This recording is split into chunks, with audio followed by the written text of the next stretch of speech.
komposisi sesuai dengan uh, mau dokter hewan seperti itu. Misalnya kita mau X-ray daerah daerah pernafasan, itu kan paling bagus dalam posisi inspirasi ya, bukan ekspirasi. Jadi ya kita tidak bisa menyuruh pasien ya, kamu tahan ya, kamu inspirasi, saya mau ambil X-ray, tidak bisa. Jadi eh, teknik para petugas eh, pengambilan gambar X-ray itu juga harus memang memiliki jam terbang yang cukup tinggi ya, karena itu tadi posisi dan apalagi namanya view-view yang kita harapkan ketika mengambil gambar itu tidak bisa kita eh, arahkan seperti. Jadi kita harus sesuaikan dengan kondisinya.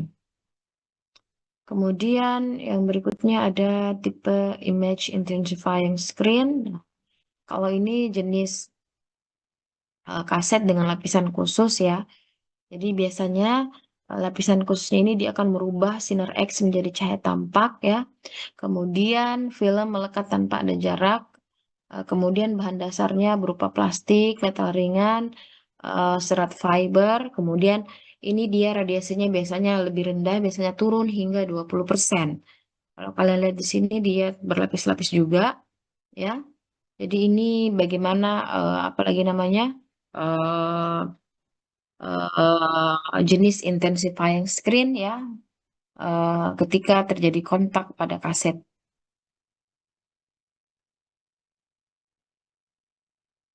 Jadi tipe intensifying screen ini dia sangat menentukan kualitas gambar yang akan kita hasilkan ya, dan dia berfungsi untuk mengurangi jumlah exposure sinar X terhadap pasien. Jadi dia bisa mengurangi jumlah waktu paparan sinar X sampai dengan 10 kali. Jadi sangat mengurangi radiasi ya. Oke, ini berbagai peralatan dalam radiografi. Saya sudah sempat singgung tadi ada lampu illuminator. Jadi dia bentuknya kotak. Tapi sekarang juga ada jenis lampu illuminator yang sangat besar sekali yang di dinding ya. Biasanya kalau kalian nonton-nonton film itu full illuminator satu dinding itu sama ya. Jadi dia itu eh, jenis lampu illuminator yang cukup besar. Tapi rata-rata cukup lampu illuminator yang kecil seperti ini karena untuk satu tipe atau satu gambar yang dihasilkan X-ray itu biasanya kan tidak besar ya. Jadi kita tidak membutuhkan lampu illuminator yang sebesar dinding seperti itu. Jadi cukup kecil saja karena hasil gambar yang dihasilkan juga tidak besar ya pencetakannya. Kemudian ini ada tempat penyimpanan film sangat konvensional. Kemudian ada holder atau frame yang biasanya eh, hasil gambar ya, hasil gambar X-ray yang sudah dihasilkan kita biasanya taruh di holder dulu atau di frame. Oke, ini berbagai alat dalam radiografi. Nah, ini saya eh, kembali ingatkan ya. Jadi alat pelindung dalam anggota badan khususnya petugas pengambil apalagi namanya pengambil gambar itu tetap harus kita perhatikan dengan baik ya. Jadi sarung tangan, apron itu semuanya harus ada bahan timbal di situ ya, supaya paparannya bisa eh, tidak 100% masuk ke tubuh dari petugas. Kemudian ada alat monitoring, dosimeter.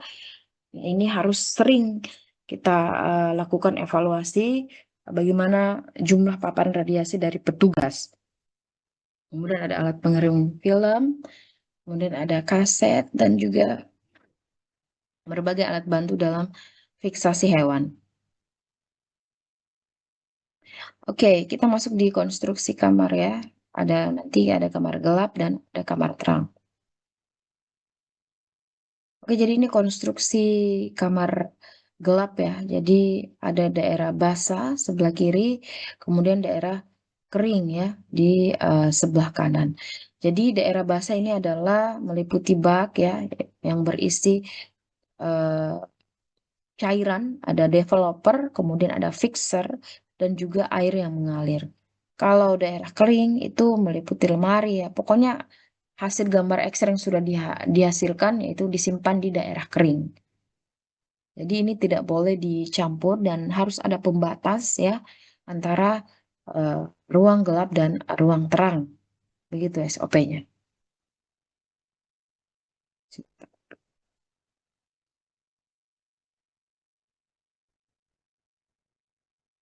Oke, jadi ini adalah syarat-syarat konstruksi kamar gelap ya. Jadi eh, karena dia namanya kamar gelap, jadi memang pencahayaan itu tidak apalagi namanya eh, harus menggunakan safe light yang aman ya. Jadi ada cahaya khusus, kemudian ukurannya harus memadai dan proporsional pastinya karena kita akan melakukan pencucian film. Kemudian dia harus terlindung dari sinar matahari. Jadi tidak boleh ada sinar matahari yang bisa menembus masuk. Kemudian terlindung dari radiasi pastinya ya, dan juga bahan-bahan kimia. Dan untuk sirkulasi dan suhu udara itu sekitar 16 sampai 20 derajat Celcius. Jadi cukup dingin ya. Kemudian harus disuplai dengan air mengalir yang bersih pastinya ya. Jadi bukan air yang mengendap. Jadi air yang mengalir karena kita akan melakukan fixer. Kemudian dinding dan lantai yang tahan keropos sudah pasti. Kemudian berbagai perlengkapan yang harusnya memadai. Kemudian ada safe light. Kemudian dinding harus dilapisi dengan PB dan cat di ruang gelap itu sebaiknya berwarna hitam.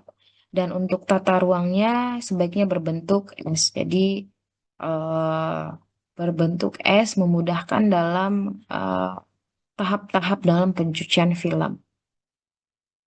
Jadi ini konstruksi kamar gelap dengan model processing manual ya. Di sekarang kan eh, masih ada yang menggunakan manual, ada juga yang semi otomatis dan juga ada yang otomatis. Seperti itu. Oke, jadi dalam proses pencucian film seperti yang saya sempat singgung di awal, jadi dia terbagi atas 3 jenis. Ada yang manual. Jadi kalau manual ya berarti konvensional ya. Jadi semua proses baik mulai pergantian film, processing pencucian film itu harus dilakukan oleh petugas atau manusia. Ya, jadi kalian lihat gambarnya yang paling bawah ini dia processing manual. Jadi dia berbentuknya kotak-kotak. Itu biasanya ada cairan di situ, ada fixing, developing dan lain sebagainya. Kemudian yang selanjutnya ada semi automatic. Kita lihat ini dia gambarnya di tengah ya. Jadi pencucian film biasanya dilakukan oleh mesin, namun pergantian film secara satu persatu dia masih harus dibantu oleh petugas. Seperti itu. Kemudian yang terakhir ada yang otomatis. Jadi kalau otomatis ya semuanya dilakukan oleh mesin. Jadi tidak perlu ada petugas yang memindahkan kaset dari cairan fixing ke developing dan lain sebagainya. Jadi dia full automatic.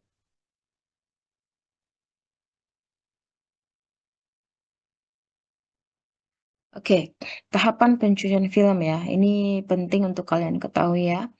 Jadi yang pertama itu ada developing. Jadi apa itu yang terjadi di developing? Jadi develop ya bahasa Inggris kalian pasti tahu artinya. Jadi eh, pada fase developing ini dia akan mengubah ion perak ya, eh, bromida dalam kristal menjadi logam perak. Jadi ketika kita dalam tahap developing ya, jadi ini sejenis cairan ya. Jadi ketika kita rendam film ke cairan developing itu harus kita gerak-gerakan ya. Dan suhunya itu sekitar 20 derajat Celcius paling the best ya. Jadi bisa di antara maksimal 20 derajat dan minimal 15 derajat. Nah, dalam proses developing itu tidak boleh terlalu lama ya, paling maksimal 3 menit ketika kita menggunakan suhu 20 derajat Celcius dan 5 menit ketika kita menggunakan suhu 15 derajat Celcius. Jadi semakin rendah suhunya berarti waktu developingnya itu semakin lama ya. Seperti itu. Dan ini tidak boleh terlalu cepat dan tidak boleh terlalu lama karena ketika dia terlalu cepat itu biasanya gambar yang dihasilkan tidak maksimal. Ketika terlalu lama biasanya gambar yang dihasilkan juga akan over. Apakah dia akan sangat radio opak atau justru radio lusan. Seperti itu. Kemudian setelah tahap developing selanjutnya adalah rinsing. Jadi dia ini hanya beberapa detik saja. Jadi Tujuannya adalah menyingkirkan atau menghilangkan sisa-sisa cairan developer agar tidak terbawa ketika kita masuk ke tahap selanjutnya, yaitu larutan fiksasi. Oke, jadi setelah developing tadi ada rinsing seperti pembilasan, setelah itu kita masuk ke tahap fixing. Jadi fixing ini dia berbentuk garam amonium tiosulfat. Jadi eh, sisa cairan tadi ya, sisa cairan apalagi namanya dari developing tadi itu eh, akan dihentikan prosesnya di fixing. Jadi fixing ini berfungsi untuk mengubah kristal bromida tadi menjadi tidak berkembang. Jadi dia akan stop ya prosesnya. Kemudian di fixing juga akan menyingkirkan senyawa perak yang tidak tersinari. Jadi senyawa perak yang tidak terkena oleh paparan sinar X akan dihilangkan ya. Dan untuk waktu dalam proses fixing itu 2 kali lebih lama dari developing. Ya, jadi sekitar 6 menit sampai 10 menit. Kemudian setelah kita fixing, selanjutnya kita masuk ke tahap washing. Jadi washing seperti namanya, jadi dia akan membersihkan dari kelebihan atau sisa-sisa perak bromida pada film ya. Jadi untuk washing dia cukup lama waktunya, sekitar setengah jam, 30 sampai 40 menit. Jadi setelah waktu washing selesai, selanjutnya kita masuk di tahap pengeringan ya, drying. Jadi kalau yang mesin semi otomatis ataupun yang otomatis biasanya akan dilakukan oleh mesin. Tapi kalau yang pure, konvensional atau manual itu harus dengan bantu dryer, hair dryer, kipas angin, biasanya kita lakukan. Untuk cahaya matahari boleh, tapi tidak direkomendasikan. Tapi sekarang kan semua sudah beralih ke digital ya, jadi tidak perlu lagi yang seperti itu.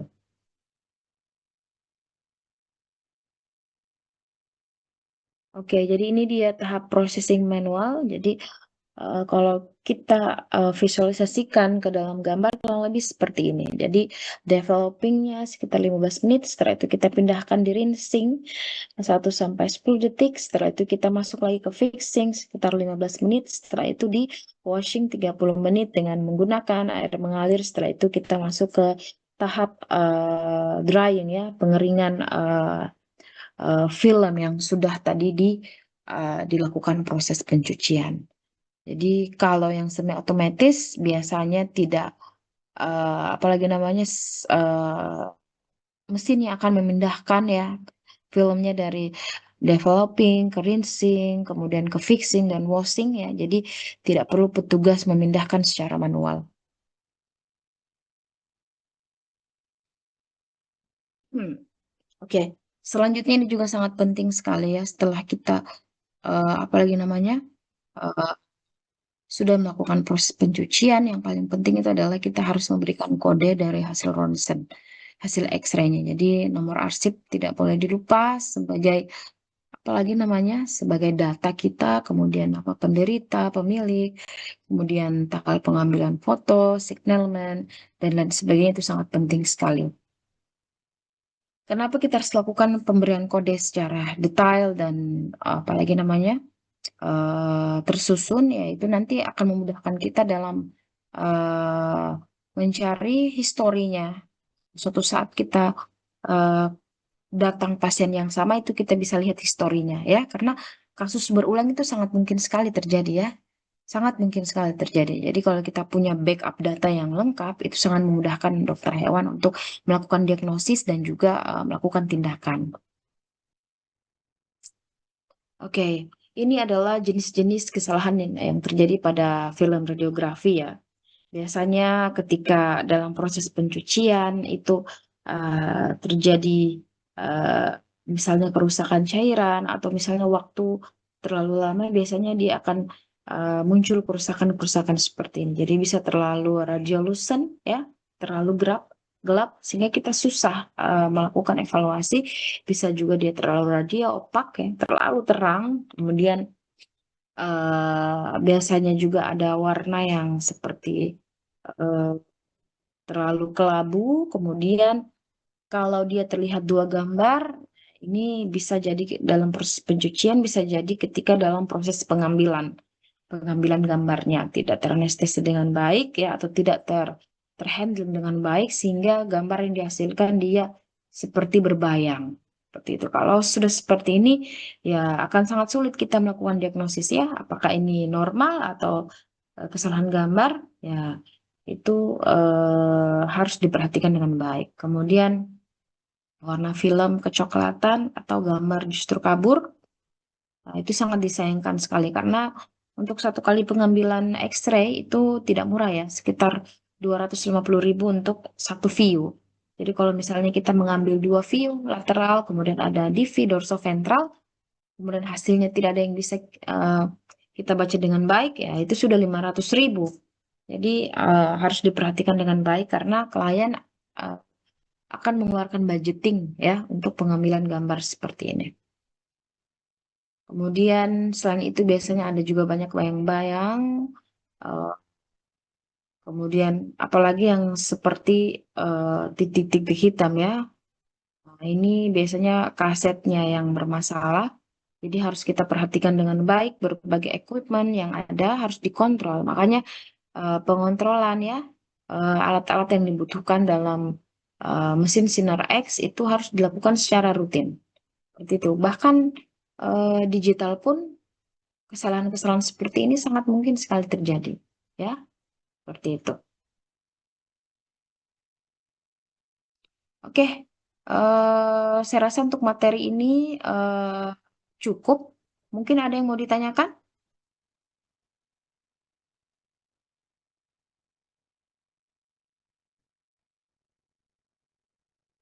Ada yang mau ditanyakan? Ada? Em, Nanti akan ada tugas ya yang saya berikan. Nanti saya hubungi PJ ya terkait dengan materi hari ini.